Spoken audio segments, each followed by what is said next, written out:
Hey guys, I'm Justin Boggs, the co-founder and chief revenue officer of Marketplace Valet.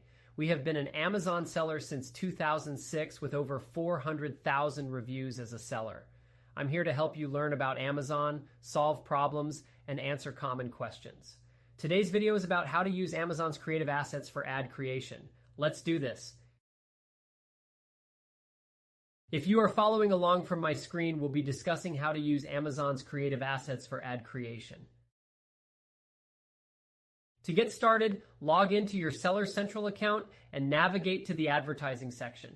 From there, click on Creative Assets. This is your go-to library for storing and managing all your creative content, such as images, videos, and logos.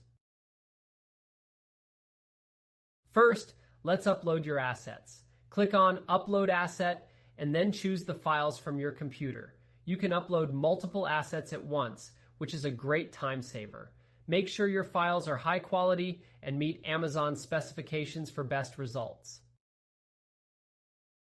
Once your assets are uploaded, you can organize them into folders. For example, you might create folders for different product lines or promotional campaigns. This organization makes it easier to find what you need when creating ads.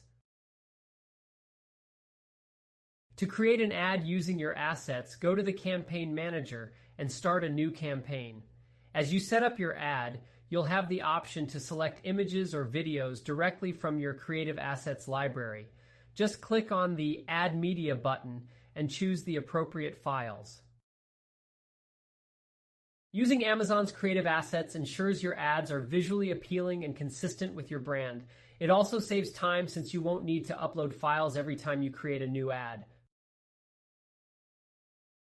If you have any questions, feel free to check us out at marketplacevalet.com, like and follow us for more helpful Amazon content. Thanks for watching this video.